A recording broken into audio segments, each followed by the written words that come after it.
Hello, আসসালামু আলাইকুম। সবাই কেমন আছেন? আজকে রান্না করব ট্যাংরা মাছ আর সাথে ফুলকপি। ট্যাংরা মাছগুলো ধুয়ে পরিষ্কার করে নিয়েছি আর মশলাগুলো বেটে নিয়েছি, পেঁয়াজ, রসুন, আদা। এদিক দিয়ে আমি তেলে গরম করে মশলাগুলো দিয়ে দিয়েছি। সুন্দরভাবে ভেজে ভেজে নেওয়ার পরে মাছ দিয়ে দিলাম। তারপরে মাঝখানে আমি কিছু ভিডিও করতে পারিনি, সেজন্য দুঃখিত। কেউ কিছু মনে করবেন না। দেখুন, ট্যাংরা মাছটা আমার ঝোল করা কমপ্লিট। এপাশ দিয়ে কড়াইতে তেল গরম করে পেঁয়াজগুলো ভাজা হয়ে গেছে, এখন দিয়ে দেবো কচু।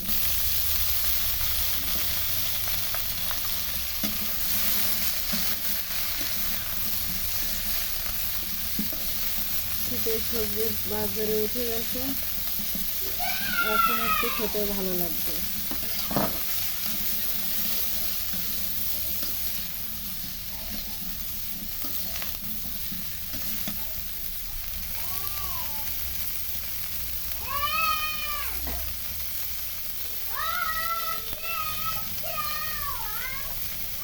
লবণ দিয়েছি আর হলুদ দিয়ে সুন্দরভাবে কষাবো।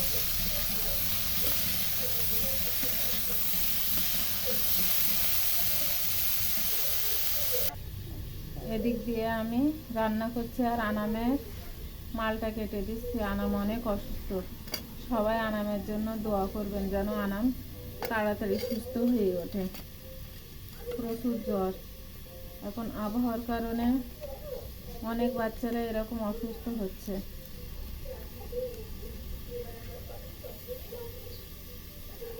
শুধু ফল ছাড়া কিছুই খাচ্ছে না।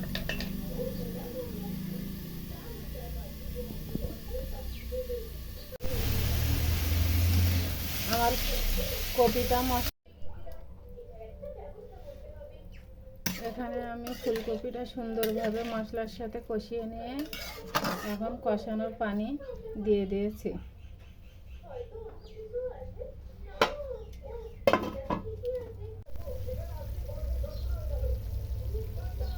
এখানে দিয়ে দিলাম গরম মশলা।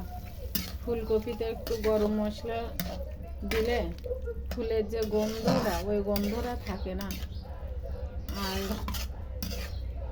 মশলাটা দিয়ে সুন্দরভাবে আমি কষাই নেওয়ার পরে ঝোল দেব। ঝোল দিয়ে জিরার গুঁড়ো দিয়ে নামাই ফেলবো।